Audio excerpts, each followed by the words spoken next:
freedom. Freedom from what? Long years ago, we made a tryst with destiny, and now the time comes when we shall redeem our pledge, not wholly or in full measure, but very substantially. At the stroke of the midnight hour, when the world sleeps, India will awake to life and freedom. That's Pandit Jawaharlal Nehru's words about a new India's hopes at the dawn of independence. 75 years ago, as a culmination of numerous battles, struggles, and sacrifices, we won independence. We won our freedom.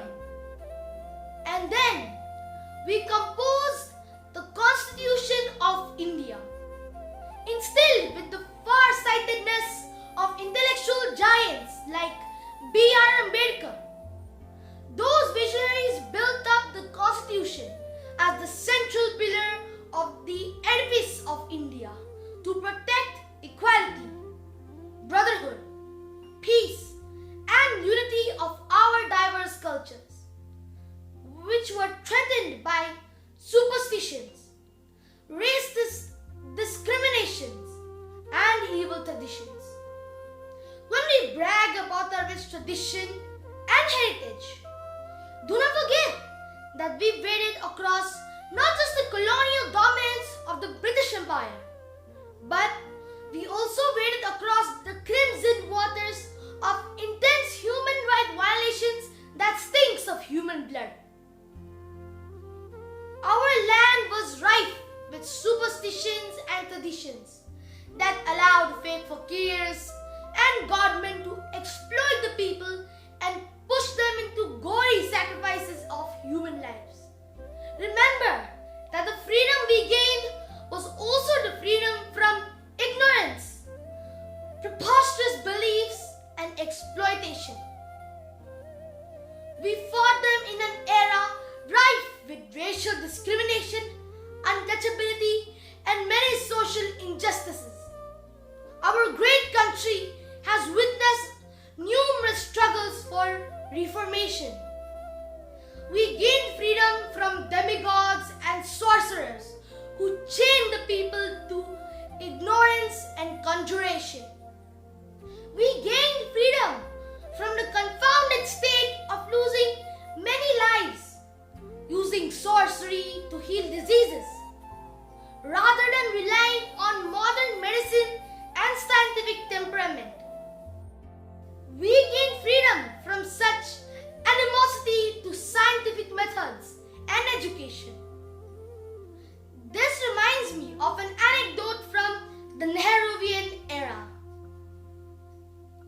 A famous godman of those days reached Nehru's office seeking permission to meet the Prime Minister. Nehru's secretary, who had witnessed his magical performances, told Nehru, "This great man creates laddus, jalebis, and ashes from thin air." Nehru replied, "Very good. Definitely I shall meet him. Please ask him to go to the open ground and create rice and wheat from thin air. That would be a great boon to the people of our country."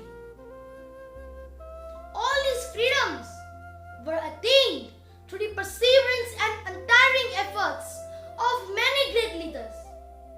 Rajaram Mohan Roy's Brahma Samaj, Swami Dayananda Saraswati's Arya Samaj, Swami Vivekananda's Sri Ramakrishna Mission, and other efforts of reformation, and Annie Besant's Theosophical Society are only a few of the many organizations that awakened the Hindu communities and our people from their slothful slumber.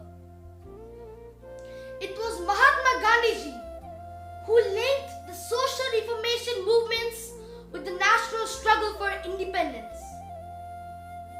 When Gandhiji took up the leadership of the freedom movement, the very notion of religion and faith also changed. In the end, there was the happy confluence of the freedom movement and the social reformation movement. The architect and the symbol of this confluence was Gandhiji. Gandhiji taught the people that religious principles are not to be shouted out from the pedestals, but to be realized in the moments of everyday life. Independence Day is that golden day when we should remember that whatever we have gained so far is not anything that the British Empire gifted us on a golden platter. We, the new generation of the independent India, enjoy this freedom that our forefathers gained with great toil, endurance, and commitment. We are the custodians of that freedom with a bound duty to safeguard it for the coming generations.